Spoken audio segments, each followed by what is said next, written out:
The first public day of the impeachment inquiry is behind us, and President Trump tells us he didn't watch it, though he certainly tweeted about it plenty. His supporters, well, they declared it boring, but there will be plenty tuning in tomorrow when we hear the first-hand account of the former ambassador to Ukraine, who says she was forced out of her job. The House Intelligence Committee will hear from Marie Yovanovitch, who was ousted in May this year. And behind closed doors, they'll also hear from David Holmes, one of two State Department staffers who say they overheard a phone call in which Donald Trump was pressing for an investigation into Joe Biden. We're joined from Washington by Elizabeth Wydra. She's the president of the Constitutional Accountability Centre. Wydra, I do beg your pardon, I get my pronunciations right. It's lovely to have you with us. So let's talk about what happened yesterday. The Republicans saying, well, this was all very dull. It was a bit of a stitch-up. But, you know, this is the sort of thing that congressionally, that Congress is supposed to do, isn't it? It's supposed to hold the executive to account. Absolutely. And, you know, it's Congress's role in the Constitution to conduct oversight of the president up to and including the ultimate potential remedy of impeachment. And where you have corruption, particularly here, a president who might have engaged in foreign policy in order to benefit himself personally rather than to benefit the interests of the American people. That is perhaps what was at the heart of the impeachment remedy that was written into the Constitution. So was it perhaps maybe a little bit boring? Well, these are career diplomats who are coming forward to tell Congress what they saw, what they know. They're not there to be exciting. They're there to speak the truth. And I think that they pushed back on the idea that they were star witnesses precisely because they're reluctant witnesses who are simply there to act in the best interests of their country.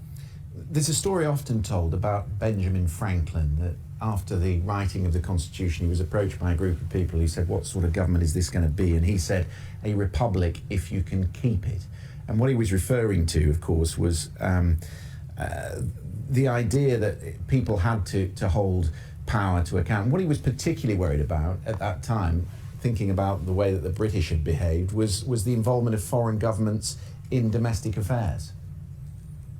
Absolutely, you're exactly right. And I think that phrase from Benjamin Franklin, honestly, is the overarching theme of this investigation and this impeachment proceeding.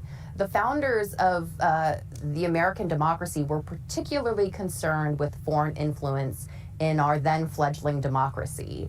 They were worried about the corruption of the president in particular because he would have so much power, he could therefore so greatly abuse that power. And what we're looking at here today is exactly the founders' worst nightmare, the idea of a president using the great leverage of the American government in order to enrich himself personally, whether it's through enriching himself as a political matter and trying to get the Ukrainian government to investigate a political rival, or enriching himself personally and financially through accepting foreign emoluments in violation of the Constitution, foreign profits, businesses advantages through foreign governments because he is president of the United States.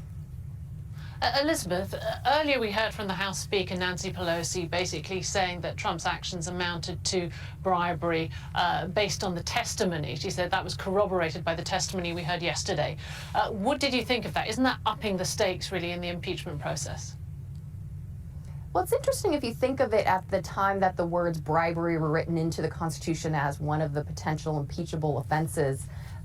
Bribery wasn't used then simply to refer to a very clear quid pro quo corruption, although I think there's a very good argument here that there is absolutely quid pro quo, even from what the president himself has acknowledged. But at the time of the founding, bribery was a broader idea of corruption, of using your office of public trust in order to enrich yourself personally. So I think that, you know, it's not unfounded for Speaker Pelosi to use those words.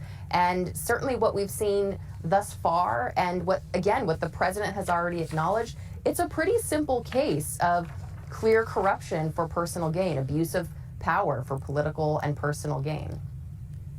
Elizabeth Wydra, I know you're going to be continuing to watch these public hearings. Thanks to you for talking us through it today.